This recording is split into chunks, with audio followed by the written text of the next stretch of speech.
Hi, welcome back to 3D Printed Soup. It's not about soup, it's about 3D printing. I love Magic the Gathering. It's one of my favourite card games. It has been since the mid-90s, and you need a place to store your cards when you're going along to Friday Night Magic or going around to a friend's house. And the stuff that they give you to store them in the boxes, I'm not a big fan of these cardboard things. They're thin, they're a bit crappy.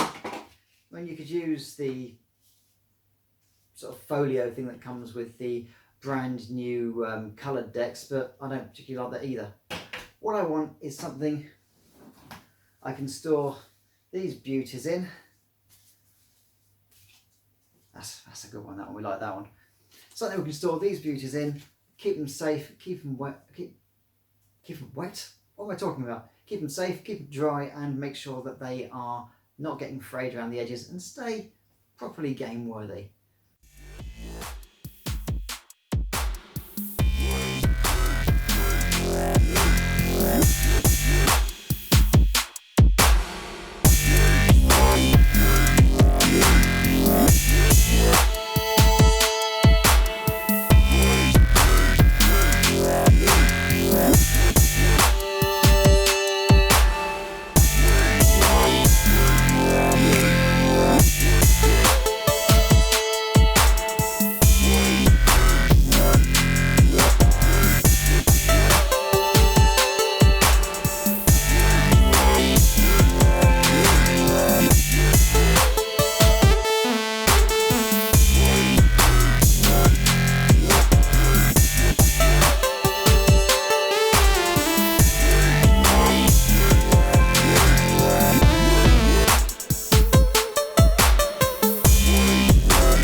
Well, that went well.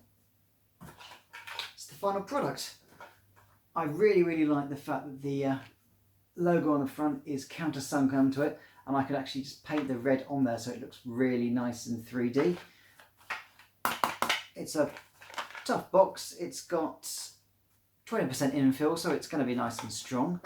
I printed the inside a green colour, and I haven't painted that. Painted on the inside of the lid and on the outside, but I've left it green inside so that the cards don't get damaged or get paint on them, because if they get damaged you can't use them. And yeah, we've managed to fit a whole 60 deck in there. And D20 and a D6 as well. So yeah, I'm very happy with the way that has come out. And yeah, I can do that many different colours, and I'll probably print some for my friends and people I play with. So yeah, very happy with that. Links are in the description below. Give them a look and let the guy know that you like his designs. Thanks for watching 3D Printed Soup. Please, if you like it, give me a thumbs up. If you don't like it, give it a thumbs down. Subscribe so you know what's coming up, and also click the notification button because my uploads have been a little sporadic recently. Hopefully back to once every week from now on. But next week I'll be printing out some stuff for an old retro computer called an Amiga 500 A friend of mine's got a couple and wants to upgrade them with SD cards, and he needs some clips and some mounting boards for that. So let's see if we can't get some old retro computer tech working again. Once again, thanks for watching 3D Printer Soup.